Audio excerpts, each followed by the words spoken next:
আসসালামু আলাইকুম এভরিওয়ান। সবাই কেমন আছেন? আশা করছি আল্লাহর রহমতে ভালো আছেন। তো এই যে আমার হাতে আজকে ক্লাস 1 এর বই। তো একটু লেট করেই স্কুল থেকে দিয়ে দেওয়া হয়েছে বইগুলা। তো বছর শুরুতেই কিন্তু বইগুলা দেওয়ার কথা ছিল। কিন্তু নতুন সরকার যেহেতু বা নতুন শাসন ব্যবস্থার কারণে বইটা আসতে কিন্তু লেট হয়েছে। তো অনেকেই অনেক কথা বলেছিল যে কেন বই পরিবর্তন করছে, কি লাভ, ইতিহাস বিকৃত করবে। তো এই জন্যই আসলে আমি দেখছি বইটার কি অবস্থা। তো বইগুলোর কোয়ালিটি আগের তুলনায় এত ভালো হয়েছে যে কি বলবো।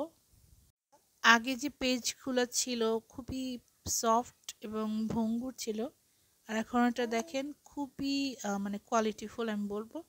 আগেরগুলা যদি আমি 10-এর মধ্যে 5 দিই, এটাকে আমি 10-এ 8 দিব। পেজের কোয়ালিটি খুবই সুন্দর, স্ট্রং, ছিঁড়ে যাবে না ফর শিওর। আর বাইন্ডিংটাও খুলবে না, মানে একদম। যে অনেকে বলে যে ইতিহাস নাকি বিকৃত করা হবে বা চেঞ্জ করা হচ্ছে, আমি আপনাদের দেখাবো লাস্টে যে কি চেঞ্জ করা হয়েছে। তো এটা হচ্ছে ক্লাস 1-এর ম্যাথ বই আমার মেয়ের। ও যেহেতু ইংলিশ ভার্সনও পড়ে, তো এটা ওর ম্যাথ বই ইংলিশেই।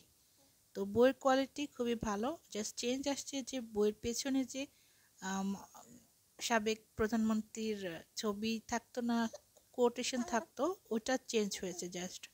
এই দেখেন, ইউনিটি ইজ স্ট্রেংথ দেওয়া আছে। আর বাংলা বইয়ের দেওয়া আছে বড়দের সম্মান করো।